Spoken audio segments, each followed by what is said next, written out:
ओहो, ये कहानी का कैरेक्टर कितना खतरनाक है। भला कोई अपनी ही बीवी के साथ ऐसा कर सकता है? अगर उसे डर था कि सच्चाई का पता चल ही जाना है तो इतना गलत किया क्यों पहले? पर शायद इसे ही कलयुग कहते हैं। सचिन, संजना तुझे बताकर बाहर गई है क्या? नहीं बाबा, मैं तो संजना से सुबह से मिला ही नहीं हूँ। और वो इतनी सुबह कहाँ जाएगी? अपने कमरे में ही होगी। मैंने उसके कमरे के साथ साथ पूरा घर देख लिया है। संजना कहीं नहीं है। उसने अपना फोन भी घर में ही छोड़ा है। बाबा आप ये क्या कह रहे हैं? संजना घर पे नहीं है और उसने फोन भी घर में छोड़ा है? ऐसा तो वो कभी नहीं करती है और बिना किसी को बताए वो घर से कभी नहीं जाती है। बेटा, मैं भी तो इसीलिए परेशान हो रहा हूँ। आज से पहले संजना ने ऐसा कभी नहीं किया। बाबा देखिए, आप परेशान मत होइए। संजना एक समझदार लड़की है, उसे अपनी रक्षा करना आता है। बेटा, तू एक काम क्यों नहीं करता? तू उसके दोस्तों को कॉल कर और जिनका तुझे घर का पता है उनके घर चले जा। मेरा दिल बैठा जा रहा है। पता नहीं क्यों रह रह के दिल में बुरे ख्याल आ रहे हैं। इसलिए तू जा तो जरा देख के आ। क्या पता तेरी बहन अपनी किसी सहेली के यहाँ चली गई हो। हाँ ठीक है बाबा, आप परेशान मत होइए। मुझे संजना की सारी सहेलियों के घर पता है, मैं वहाँ देख के आता हूँ उसे। हाँ ठीक है ठीक है। और तुझे अगर मिल जाए वो तो अपने साथ ही घर लेके आ जाना उसे। ठीक है बाबा, मैं भी चलता हूँ। हे भगवान, मेरी बेटी की रक्षा करना आप। उसे कुछ नहीं होना चाहिए। अरे बेटा सचिन, तुम आज इतनी सुबह सुबह हमारे घर पे? क्या बात है, सब कुछ ठीक तो है ना? वो आंटी, मैं रूही से मिलने आया हूँ। रूही कहाँ है? बेटा वो तू जानता तो है उसे, 9 बजे से पहले ये उठती कहाँ है लड़कियाँ। आंटी क्या मेरी बहन संजना भी यहाँ है? नहीं बेटा सचिन, संजना तो यहाँ नहीं है। क्यों, क्या हो गया है? क्या संजना खो गई है? अरे नहीं नहीं आंटी, ऐसा कुछ नहीं है। लगता है वो अपने किसी दोस्त के घर चली गई है, जिसकी वजह से हम बेकार में ही परेशान हो रहे हैं। तो इसीलिए मैं यहाँ भी पूछने आ गया। मुझे लगा कहीं वो रूही के साथ तो नहीं है। नहीं बेटा, वो रूही के साथ तो नहीं है। रूही तो यही है, वो तो अपने कमरे में सो रही है। अच्छा ठीक है आंटी, मैं संजना के दूसरे दोस्तों के यहाँ जाकर पता करता हूँ, किसी और के यहाँ चली गई होगी वो। अच्छा ठीक है बेटा, अगर वो मिल जाए तो मुझे भी कॉल कर देना। अब तब तक मुझे भी परेशानी लगी रहेगी। हाँ हाँ आंटी, जरूर मैं आपको कॉल कर दूंगा। भगवान, ये संजना ऐसे कहाँ चली गई? वो तो बहुत समझदार लड़की है, वो ऐसा कर तो सकती नहीं है। हे भगवान, सुरक्षित रखना उस लड़की को। बिन माँ की लड़की है बेचारी, कहीं कुछ अनहोनी ना हो गई हो। हे भगवान, संजना तो रूही के घर में भी नहीं थी। अब मैं क्या करूं? एक काम करता हूँ, संजय के घर जाता हूँ। हो ना हो वो वहीं होगी। संजय उसकी बेस्ट फ्रेंड है, उसके घर वो बिना बताए भी चली जाती है। आप भी ना सुबह पहले खुद लेट करते हैं, फिर हमेशा बाद में मुझे ही सुनाते हैं। 40 साल हो गए हैं हमारी शादी को, पर आपकी ये लेट उठने की आदत अभी तक नहीं गई। अरे भाग्यवान, गुस्सा क्यों होती हो? और तुम खुद भी तो मेरे बाद ही उठती हो, तो फिर मुझे क्यों सुनाती रहती हो? अरे ऑफिस आपको जाना है या मुझे? मैं जहाँ काम करता हूँ मैं वहाँ का एम्प्लॉय नहीं, मालिक हूँ। अगर मैं दिन के 12 बजे भी ऑफिस जाऊँ तब भी मुझे कोई कुछ नहीं कह सकता। हे भगवान, अब मैं क्या ही कहूँ आपको। जैसे आप घर में हैं, अगर वैसे ही आप ऑफिस में हैं, तो ये कंपनी अभी तक खड़ी कैसे है? अरे भाग्यवान, तुम भी ना मजाक बड़ा अच्छा कर लेती हो। अरे बेटा सचिन, तुम क्या बात है, आज इतनी सुबह सुबह हमारे घर कैसे आना हुआ? वो आंटी संध्या कहाँ है? अच्छा, तुम संध्या से मिलने आए हो? रुको, मैं 1 मिनट में बुलाता हूँ। संध्या बेटा, देखो तो सचिन मिलने आया है तुमसे। अरे भैया आप इतनी सुबह, क्या बात है? घर में सब ठीक तो है ना? संजना ठीक तो है ना? संजना कल से मिल नहीं रही है। आज सुबह से ही वो गायब है, हमने कल शाम से उसे नहीं देखा। भैया आप ये क्या कह रहे हैं? संजना गायब है? वो ऐसे कैसे कहीं जा सकती है? पता नहीं संध्या, वो कहाँ चली गई ऐसे। उसका फोन भी घर में ही है, वो फोन भी साथ लेकर नहीं गई। अब तो दिल बैठा जा रहा है। मैंने तुम्हारे सारे दोस्तों से पूछ लिया, लास्ट उम्मीद तुम ही थी। मुझे लगा वो तुम्हारे साथ होगी, पर वो तो यहाँ भी नहीं है। नहीं भैया, कल दोपहर से तो मेरी बात संध्या से हुई नहीं है। संध्या, देखो अगर तुम्हें कुछ ऐसा पता है जो हमें नहीं मालूम तो तुम प्लीज हमें बता दो। नहीं भैया, ऐसा तो कुछ नहीं है। अच्छा तो ठीक है, मैं चलता हूँ। अगर तुम्हारा संजना से कांटेक्ट हो तो तुम प्लीज मुझे बताना। अच्छा ठीक है भैया, आप परेशान मत होइए, वो मिल जाएगी। और अगर आपको वो मुझसे पहले मिल गई तो आप प्लीज मुझे कॉल करके बता दीजिएगा। हाँ ठीक है, तुम भी परेशान मत हो, वो थोड़ी देर में मिल जाएगी। संध्या, क्या बात है बेटा? ये सचिन तुझसे गुस्सा कर बात करके ये वापस क्यों चला गया? हाँ, हमें भी तो बता, ऐसी क्या बात थी जो सिर्फ इसे तुझसे ही करनी थी। माँ, संजना कल से मिल नहीं रही है। भैया यही देखने आए थे कि संजना हमारे घर तो नहीं आई। क्या गायब है? इसका क्या मतलब है गायब है? माँ, अब इसका क्या मतलब बताऊं? सीधा तो बात है कि वो घर पर नहीं है, तब इसे गायब हुआ क्यों कह रहे हो? तब तो इसका मतलब यही है कि वो कहीं भाग गई होगी अपनी मर्जी से। हो ना हो, पक्का किसी लड़के का ही चक्कर होगा। माँ ऐसा कैसे कह सकती है मेरी दोस्त के बारे में? जब आपको पूरी बात पता ही नहीं है तो आप अपनी बेकार सिराई अपने पास ही रखिए। अरे भाग्यवान, तुम क्यों अपनी ही बेटी को परेशान करने में लगी हुई हो? अरे, अब मैंने ऐसा भी क्या गलत कह दिया जिससे ये इतनी परेशान हो गई? उसकी दोस्त गायब हुई है और वो भी उसकी पक्की वाली सहेली, तो परेशान तो होगी ही ना बच्ची। तुम अपनी कड़वी बातें बोलकर उसका और दिमाग खराब मत करो। हाँ हाँ ठीक ही है, सच्चाई तो हमेशा सबको बुरी ही लगती है ना। अरे तुम ऐसा क्यों सोचती हो? और अभी तो हमें असलियत पता भी नहीं है। क्या पता संजना किसी और दोस्त के यहाँ गई हो रात के लिए। तो घर में तो बताकर जा ही सकती थी ना, ऐसे उसके बाप को और भाई को परेशान तो ना होना पड़ता। अब देखिएगा, मेरी बात बाद में सच्ची निकलेगी, पक्का किसी न किसी लड़के का चक्कर होगा। हे भगवान, मैं भी ना किसे समझाने बैठा हूँ। अच्छा ठीक है, मैं ऑफिस जा रहा हूँ। देखना, मेरी ही बात सच निकलेगी।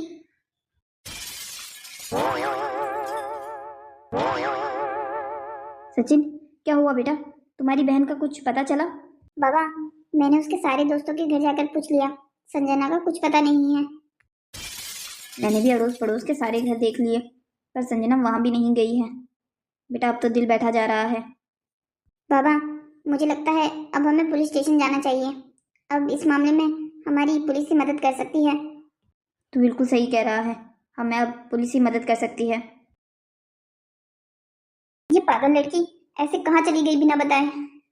कहीं ये उस जगदीश के चक्कर में फिर से तो नहीं पड़ गई है ना? मैंने उसे समझाया भी था, ये लड़का मुझे विश्वास के काबिल नहीं लग रहा है। संजना, तू ये क्या कर रही है? तू अपने चक्कर में पूरे परिवार को क्यों मुसीबत में डाल रही है? क्या मुझे सचिन भैया को बता देना चाहिए था जगदीश के और संजना के बारे में? पर अगर मैं बताती तो वो मुझ पर गुस्सा भी तो करते। हे भगवान, अब मैं क्या करूं? संजना तू जल्दी से घर आ जा ताकि ये टेंशन सारी खत्म हो। देखिए सर, अब बिल्कुल चिंता मत कीजिए, हमने आपकी एफआईआर दर्ज कर ली है। मैंने अपने पुलिस वाले आपकी बेटी को ढूंढने के लिए लगा भी दिए हैं। कुछ ही देर में कोई ना कोई खबर जरूर आ जाएगी। अब बिल्कुल चिंता मत कीजिए, आपकी बेटी आपको सही सलामत मिल जाएगी। इंस्पेक्टर साहब, मुझे तो ये समझ में नहीं आ रहा है, वो लड़की ऐसा कभी नहीं करती थी। ऐसा पहली बार हुआ है कि वो घर से बिन बताए ऐसे चली गई हो। सर, ऐसे भी तो हो सकता है, क्या पता उसका किडनैप हो गया हो। देखिए महावीर जी, जब तक अभी हमें कुछ चीज़ पता नहीं है तब तक तो हम हर चीज़ की संभावना कर सकते हैं। क्या पता संजना घर से खुद ही चली गई हो, और क्या पता उसका किडनैप हो गया हो। अभी हम कुछ भी सटीक नहीं बता सकते हैं। आप मुझे ये बताइए, क्या आपकी काम के मामले में किसी से दुश्मनी तो नहीं है? नहीं इंस्पेक्टर साहब, बिल्कुल नहीं। मेरी ऐसी दुश्मनी किसी से नहीं है कि कोई मेरी बेटी को किडनैप कर ले। अच्छा तो फिर देखिए सर, अब आपको ये सवाल अजीब लग सकता है, पर एक पुलिस वाला होने के नाते मुझे ये जानकारी होनी चाहिए कि आपकी बेटी की ज़िंदगी में कोई लड़का तो नहीं था। इंस्पेक्टर साहब, मुझे इसके बारे में कोई जानकारी नहीं है। सचिन बेटा, क्या तुम्हें इस बारे में कुछ पता है? क्या संजना की ज़िंदगी में कोई लड़का था? नहीं बाबा, मुझे तो इसके बारे में कुछ मालूम नहीं है, और मुझे नहीं लगा कभी भी कि संजना की जिंदगी में कोई लड़का भी है। इंस्पेक्टर साहब, मेरी बहन बहुत सीधी सादी है, उसने बाहर की दुनिया बहुत कम ही देखी है। बचपन से वो हमारे साथ ही रही है। सर, केस के बारे में कुछ अपडेट है? क्या हुआ इंस्पेक्टर साहब, संजना का कुछ पता चला? देखिए सर, आपको हमारे साथ चलना होगा। क्या हुआ इंस्पेक्टर सर, आप कुछ हमें बता क्यों नहीं रहे हैं? देखिए, अभी हमें भी पूरी जानकारी नहीं है, इसलिए हम आपको आधी अधूरी जानकारी नहीं देना चाहते। अब हम जहाँ जा रहे हैं वहाँ जाकर ही असलियत का पता चलेगा। आप लोग चलिए हमारे साथ। क्या इस दुकान के मालिक तुम ही हो? नहीं नहीं इंस्पेक्टर साहब, हम इस दुकान के मालिक नहीं हैं। मालिक तो काउंटर पे बैठते हैं। आपको मालिक से मिलना है क्या? हम अभी उनको बुला कर लाते हैं। हाँ रुको रुको, इतनी जल्दी भी कहाँ की है। पहले तुम मुझे ये बताओ, ये जगदीश कौन है? ये जगदीश, वो तो हमारे छोटे मालिक हैं, बड़े मालिक के बेटे। क्या वो यहाँ पर नहीं आता है क्या? छोटे मालिक तो दुकान में कभी कभी ही आते हैं। वो तो अधिकतर तब आते हैं जब उन्हें बड़े मालिक से पैसे लेने होते हैं। तो फिर ये जगदीश काम क्या करता है? अरे वो ऐसे तो कोई काम नहीं करते हैं, वैसे भी वो मालिक के बेटे हैं, उन्हें काम करने की क्या ज़रूरत है। हमारी दुकान का अच्छा धंधा है। अच्छा ठीक है, जाओ और अब अपने मालिक को बुला के लाओ। जी साहब, अभी बुला के लाता हूँ। इंस्पेक्टर साहब, मुझे कुछ समझ में नहीं आ रहा है। हम ये इलेक्ट्रॉनिक की शॉप पे क्या कर रहे हैं? हमें तो संजना को ढूंढना था ना। सर, हम आपकी बेटी को ही ढूंढने की कोशिश कर रहे हैं। आप चिंता मत कीजिए, हम संजना को ढूंढने के बहुत करीब हैं। आप बस हम पर विश्वास रखिए। अरे इंस्पेक्टर साहब, आज आप हमारे इस गरीब खाने में। अरे आपको कष्ट करने की क्या ज़रूरत थी? आपको जो चाहिए था हमें कॉल करके बता देते, हम आपके पुलिस स्टेशन तक भिजवा देते। देखिए सर, हम आपसे यहाँ आपकी दुकान से कुछ खरीदने नहीं आए हैं, हम आपकी बेटी के बारे में पता करने आए हैं। इंस्पेक्टर साहब, हमारे बेटे के बारे में? हम कुछ समझे नहीं। जगदीश आपका ही बेटा है ना? जी इंस्पेक्टर साहब, जगदीश हमारा ही बेटा है। क्या बात है, उसने कोई गलती कर दी है क्या? वो तो आपको भी पता चल ही जाएगा। आप अपने बेटे को कॉल मिलाइए और उसे यहाँ आने का कहिए। इंस्पेक्टर साहब माफ़ कीजिए, हम कल से उसका फ़ोन बहुत ट्राई कर रहे हैं, पर उसका तो फ़ोन ही बंद आ रहा है। कल से पता नहीं वो कहाँ है, वो अभी तक घर नहीं आया। अगर आपका बेटा कल से घर नहीं आया था तो फिर आपने पुलिस स्टेशन में कंप्लेन क्यों नहीं करवाई? इंस्पेक्टर साहब, इस बात की कंप्लेन क्या करवानी थी? वैसे भी ये वह पहली बार तो नहीं कर रहा है, कई बार ऐसे गायब होता है, 2-4 दिन में जब मन भर जाता है तो वापस घर आ जाता है। देखिए, इस बार मामला उतना आसान भी नहीं है जितना आपको लग रहा है। आपका बेटा किसी लड़की के साथ भागा है। इंस्पेक्टर साहब, अभी क्या कह रहे हैं? मेरा बेटा जगदीश ऐसा नहीं कर सकता है, और वो भला किसी लड़की को लेकर क्यों भागेगा? वो तो खुद शादीशुदा है, उसकी एक बेटी भी है। क्या आपका बेटा शादीशुदा है? देखिए, हमें जल्द से जल्द आपके घर जाना होगा। चलिए। जी चलिए इंस्पेक्टर साहब, हमारे दिल में कोई खोट नहीं है, इसलिए हम आपकी इस इन्वेस्टिगेशन में पूरी मदद करेंगे। अगर हमारा बेटा गुनहगार हुआ तो आप उसे जितनी चाहे उतनी सजा दीजिएगा। इंस्पेक्टर साहब, आपने मुझे बताया क्यों नहीं इस जगदीश वाले मामले में, और आपको इस बात की जानकारी कैसे मिली? सर, पुलिस वाले तो धरती के नीचे दबे राजों को भी बाहर निकाल लेते हैं, तो फिर ये तो छोटी सी जानकारी थी। देखिए, अभी हम कुछ नहीं कह सकते हैं, अब हमें पूरी जानकारी जगदीश के घर जाकर ही पता चलेगी। इंस्पेक्टर साहब रुकिए, मैं अपनी बहू को बुला कर लाता हूँ। बाबा, क्या बात है, आज आप दुकान से घर जल्दी वापस आ गए? हाँ बेटा, वो ये इंस्पेक्टर साहब आए थे, इन्हें तुमसे कुछ ज़रूरी बात करनी है। क्या? इंस्पेक्टर साहब को मुझसे क्या बात करनी है, और ये हमारे घर क्यों आए हैं बाबा? बेटा, ये जगदीश के बारे में कुछ बात करने आए हैं। बाबा, आपको पता तो है कि वो ऐसे ही कई बार कर चुके हैं, 2-4 दिन घर से बाहर रहते हैं फिर वापस आ जाते हैं। आपको इसके लिए पुलिस स्टेशन में जाकर रिपोर्ट कराने की कोई ज़रूरत नहीं थी। नहीं बेटा, ये मैंने रिपोर्ट नहीं करवाई है। इनका कहना है कि जगदीश इस बार किसी लड़की को लेकर भागा है। देखो बेटा, अगर ऐसा कुछ है तो तुम इनको सच सच बता सकती हो। अगर जगदीश ने सच में ऐसा कुछ किया है तो उसको सज़ा मिलनी चाहिए। वो शादीशुदा होकर ऐसा कैसे कर सकता है? बेटा देखो, तुम्हें जो भी पता है इंस्पेक्टर साहब को सब कुछ बता दो। इंस्पेक्टर साहब पूछिए, आपको क्या सवाल पूछने हैं मुझसे? अच्छा तो मैडम, सबसे पहले आप अपना नाम बताइए। मुझे ये बताइए, आपकी और जगदीश की शादी को कितना समय हो गया है? इंस्पेक्टर साहब, मेरा नाम राधिका है। मेरी और जगदीश की शादी को 13 साल हो गए हैं। हमारी 8 साल की एक बेटी भी है। अच्छा, तो आप मुझे ये बताइए, आपका और आपकी पति का रिश्ता कैसा है? क्या आपके साथ वो कहीं दुर्व्यवहार तो नहीं करते हैं? नहीं नहीं इंस्पेक्टर साहब, जगदीश ऐसे बिल्कुल नहीं है। हाँ, वो थोड़े काम के मामले में लापरवाही है, पर मेरे साथ कभी भी उन्होंने कोई दुर्व्यवहार नहीं किया है। मुझे इतने साल हो गए हैं इस घर में, पर उन्होंने कभी मुझसे ऊंची आवाज़ में बात तक नहीं की है। देखिए मैडम, आप सच तो कह रही हैं ना? क्योंकि अगर आपकी बातों में थोड़ा सा भी झूठ हुआ तो आपके पति के साथ इसके भुगतान आपको भी करना होगा। इंस्पेक्टर साहब, मैं जो भी कह रही हूँ बिल्कुल सच कह रही हूँ। और भला मुझे आपसे झूठ बोल के मिलेगा क्या? क्या पता आप अपने पति को बचाने की कोशिश कर रही होंगी। देखिए बेटा, अगर आपको जगदीश के बारे में कुछ भी पता है तो आप हमें बता दीजिए। वो मेरी बेटी को लेके गया है। मेरी इकलौती बेटी है संजना, मैं उसके बिना जी नहीं सकता हूँ। आप एक बेटी की माँ हैं, आप एक बेटी के पिता का दर्द समझ सकती हैं। इसलिए मेरी हाथ जोड़कर आपसे विनती है, अगर आपको कुछ भी मालूम है तो आप हमें बता दीजिए। देखिए, मुझे इस बारे में तो कुछ नहीं पता है, पर हाँ, आपको ज़रूर ये बता सकती हूँ कि जब भी वो गायब होते हैं तब वो कहाँ जाते हैं। हाँ तो बताइए, आप हमें उस ठिकाने के बारे में ही बताइए जहाँ हमें जगदीश मिल सकता है। तो सुनिए इंस्पेक्टर साहब, देखिए सर, आपको हमारे साथ आगे यहाँ से नहीं आना चाहिए। पर क्यों इंस्पेक्टर साहब? मैं अपनी बेटी को ढूंढना चाहता हूँ, आपकी मदद करना चाहता हूँ। देखिए सर, आप समझने की कोशिश कीजिए। आपकी बेटी जैसे ही मिलेगी हम आपको इन्फॉर्म कर देंगे। अगर आप घर नहीं जाना चाहते हैं तो पुलिस स्टेशन में जाकर इंतज़ार करिए, पर ऐसे हमारे साथ मत आइए। अभी वहाँ पर कुछ भी हो सकता है और हम आम जनता को खतरे में नहीं डाल सकते हैं। इंस्पेक्टर साहब, ऐसे बातें करके तो आप मुझे डरा रहे हैं। देखिए, हमारा मकसद आपको डराने का बिल्कुल नहीं है, हम बस आपको सचेत करना चाहते हैं। इसलिए आप अभी जाकर अपने घर जाइए या पुलिस स्टेशन में हमारा इंतज़ार कीजिए। ठीक है इंस्पेक्टर साहब, मैं पुलिस स्टेशन में आपका इंतज़ार करता हूँ। सर, आपने उस लड़की के बाबा को घर जाने के लिए क्यों कहा? पता नहीं राठौर, कुछ अच्छी खबर मिलने की संभावना कम लग रही थी, इसलिए मैंने उनको घर जाने को कह दिया।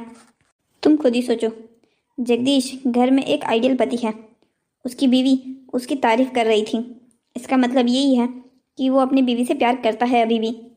अगर सर वो अपनी बीवी से प्यार करता है तो वो फिर संजना को लेकर क्यों भागा?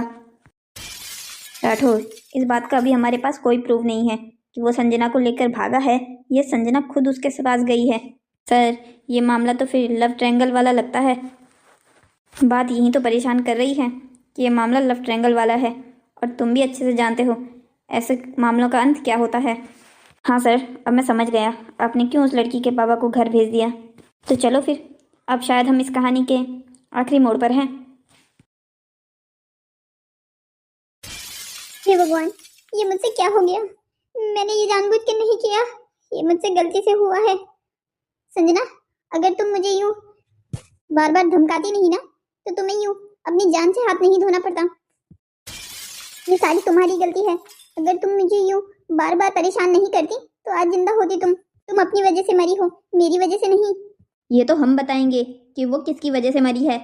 इंस्पेक्टर साहब, आप यहाँ, आपको यहाँ का पता कैसे मिला? क्या तुम्हें अभी भी हमसे ये कहना है कि हमें यहाँ का पता कैसे मिला? देखिए इंस्पेक्टर साहब, इस खून में मेरी कोई गलती नहीं है।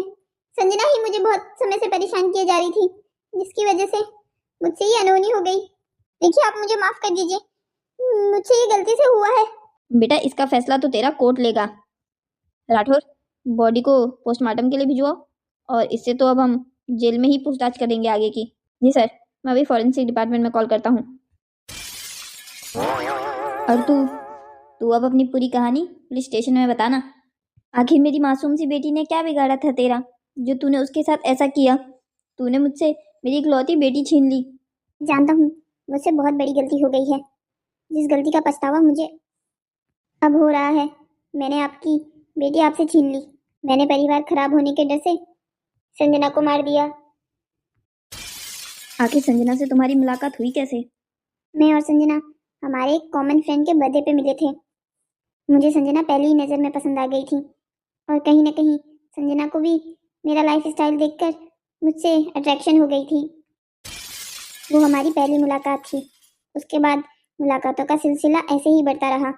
मेरी शादी हो चुकी थी, मेरी एक बेटी भी थी, पर ये बात मैं संजना को बताने से डर रहा था। मुझे लगता था अगर संजना को ये बात पता चल गई तो वो मुझसे दूर हो जाएगी, जो मैं चाहता नहीं था। मैंने और संजना ने अपनी एक अलग ही दुनिया बसा ली थी। उसने और मैंने शादी कर ली थी। पर कुछ दिनों पहले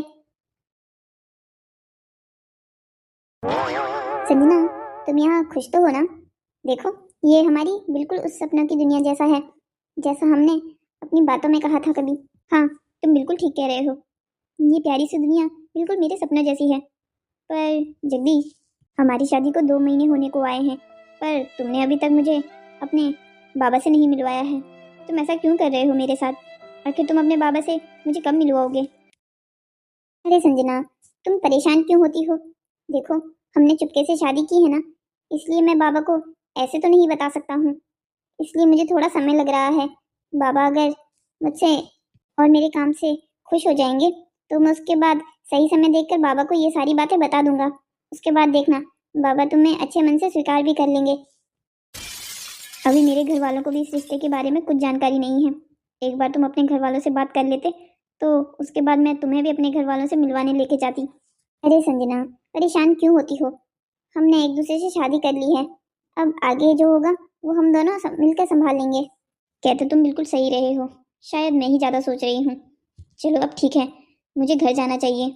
बाबा और भाई मेरा इंतज़ार कर रहे होंगे। हाँ, तुम चली जाओ, मैं थोड़ी देर में यहाँ ताला लगाकर घर चला जाता हूँ खुद भी। जगदीश, मैं तुमसे बहुत प्यार करती हूँ। हे भगवान, ये मैंने कैसी मुसीबत मोल ले ली है। संजना को इस बात का पता कभी नहीं चलना चाहिए कि मैं पहले से ही शादीशुदा हूँ और मेरी एक बेटी भी है। पर मैं अपनी बीवी को भी नहीं छोड़ सकता हूँ और ना ही अपनी बेटी को। मुझे संजना को ऐसे ही अपने जाल में फंसाए रखना होगा। संजना को इस बात का पता कभी नहीं चलना चाहिए कि मैं शादीशुदा हूँ। अगर उसको इस बात का पता चला कि मैं शादीशुदा हूँ तो वो मेरे बसे बसाए परिवार को खराब करने की कोशिश करेगी।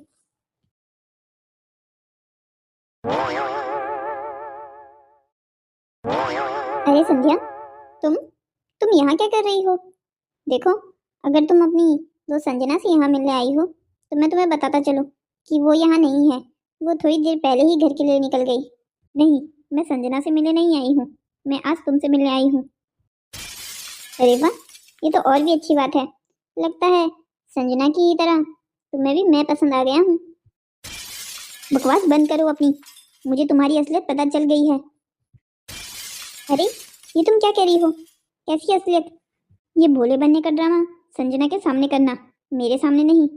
मैं अच्छे से जान गई हूँ कि तुम एक पहले से ही शादीशुदा मर्द हो, तुम्हारी एक बेटी भी है। संध्या, मैं जानता हूँ कि तुम मुझे ज़्यादा पसंद नहीं करती हो, पर इसका मतलब ये बिल्कुल नहीं है कि तुम मेरे बारे में कुछ भी अनाप शनाप बोलोगी।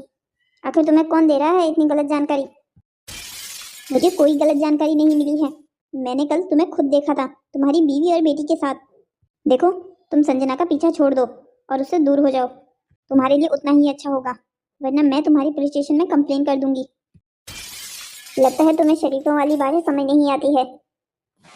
जब मैं तुम्हें कह रहा हूँ ऐसा कुछ नहीं है तो ऐसा कुछ नहीं है, चाहे वो तुमने अपनी आंखों से ही क्यों ना देखा हो। और रही संजना से दूर होने की बात, वो तो मैं किसी भी हालत में तुम्हें करने नहीं दूंगा। आखिर तुम इतने दरिंदे कैसे हो सकते हो? तुम्हारी पहले से ही एक बीवी और बेटी है, फिर भी तुम एक लड़की के साथ ऐसा कैसे कर सकते हो? संध्या, जब मेरे बारे में इतना पता कर ही लिया था तो थोड़ा और भी पता कर लेती, थोड़ा ये भी जान लेती कि मैं चाहूँ तो तुम्हें रातों रात गायब करवा सकता हूँ। क्या तुम मुझे डराने की कोशिश कर रहे हो? मैं तुम्हारी इन खोखली धमकियों से डरने वालों में से नहीं हूँ। मैं तुम्हारा पर्दाफाश संजना के सामने करके रहूंगी। मैं अपनी दोस्त को तुम्हारे जाल में नहीं फंसने दूंगी। लगता है अब संजना से दूर होने का समय आ गया है। कहीं संध्या ने संजना को अगर सच बता दिया तो वो तो मेरे जान के पीछे पड़ जाएगी।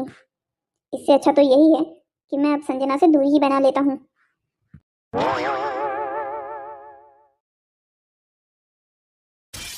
आखिर तुमने मेरे साथ ऐसा कैसे किया?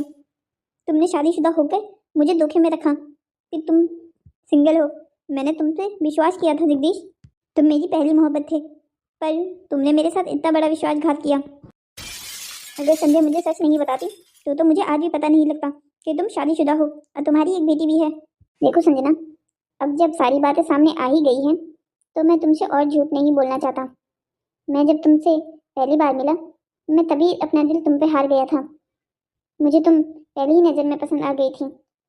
पर मैं भी ये जानता था कि अगर तुम्हें ये पता चला कि मैं शादीशुदा हूँ और मेरी एक बेटी है तो तुम कभी मेरे पास नहीं आती। इसलिए मैंने ये ड्रामा रचा। मैंने तुम्हें ये पता लगने ही नहीं दिया कि मैं शादीशुदा हूँ, ताकि मैं तुम्हारे पास आ सकूँ। पर मैं अपने परिवार को नहीं छोड़ सकता हूँ, इसलिए अब तुम और मैं ये रिश्ते को यहीं ख़त्म करते हैं। वाह, तुमने कितने आसानी से कह दिया कि अब हमें ये रिश्ता यहीं ख़त्म कर देना चाहिए।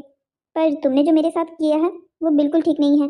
मैं तुम्हें इतनी आसानी से नहीं जाने दूंगी कि तुम्हारी बीवी को ये बात पता है कि तुम बाहर औरतों के साथ ये सब कुछ करते फिर रहे हो। मैं तुम्हारे परिवार को ख़त्म करके रहूंगी। तुम्हें मुझे अपने घर लेके जाना ही होगा। देखो संध्या, फालतू की जिद मत करो, वरना कहीं मुझसे कुछ गलत ना हो जाए। बस इंस्पेक्टर साहब, उस समय अपने गुस्से पर मैं काबू ही नहीं पा पाया। मुझे पता ही नहीं चला कि मैंने संजना का गला कब इतनी जोर से दबा दिया कि वो मर ही गई। तुमने एक बेकसूर लड़की की जान ली है, उसकी गलती क्या थी? तुमसे प्यार करना। तुम जैसे मर्दों की वजह से ही समाज में मर्दों की इज्जत नहीं है। तुम जैसे मर्दों की वजह से ही मर्द समाज का नाम बदनाम है। जब तुम्हें इतना ही डर था कि तुम्हारी बीवी को सच्चाई पता ना लग जाए तो फिर ऐसा काम किया ही क्यों, जिससे तुम्हारी बीवी और बच्ची अब हमेशा के लिए तुमसे दूर हो गए। अब सड़ते रहना हमेशा जेल में। आखिर मेरी मासूम बेटी की क्या गलती थी इसमें, जो तुमने अपनी हैवानियत के चक्कर में मेरी बेटी को ही मार दिया। हे भगवान, अब तो मुझे भी उठा ले। मैं यहाँ रहना नहीं चाहता, मैं इस समाज में जीना नहीं चाहता। नहीं बाबा नहीं, आप प्लीज ऐसा मत कहिए। आप मुझे छोड़कर नहीं जा सकते हैं। संजना पहले ही मुझे छोड़कर चली गई है। अगर आप भी चले गए तो मेरा इस दुनिया में कोई नहीं रहेगा। सचिन, बेटा क्या हुआ है? उठो, तुम बुरा सपना देख रहे हो। बाबा, बाबा आप ठीक तो है ना? आपको कुछ हुआ तो नहीं? बेटा क्या बोल रहे हो तुम? मुझे क्या होगा? बाबा बाबा, संजना कहाँ है? भाई क्या हुआ है आपको? आपने क्यों सुबह सुबह पूरे घर को सर पे उठा रखा है? इतने देर तक सोओगे तो बुरे सपने ही तो आएंगे। ऐसा भी क्या बुरा सपना देख लिया आपने जो आप इतना आंसू बहा रहे हो? बहन तो ठीक तो है ना? मैं क्या कहूँ अब तुझे, मैंने इतना बुरा सपना देखा कि मैं तो बता भी नहीं सकता। बेटा अब तो तू नींद से जाग गया है ना, और ये सिर्फ बुरा सपना था, और सपने कभी ऐसे सच नहीं होते। भगवान करे बाबा ये सपना कभी किसी के साथ सच ना हो। भैया आप भी ना कितना डरपोक हो, एक सपने से इतना डर गए। हेलो दोस्तों, तो कैसी लगी आपको हमारी ये मज़ेदार कहानी? ऐसी ही और मज़ेदार कहानियों को देखने के लिए हमारे चैनल को सब्सक्राइब करें, शेयर करें और हाँ, कमेंट करना मत भूलिएगा।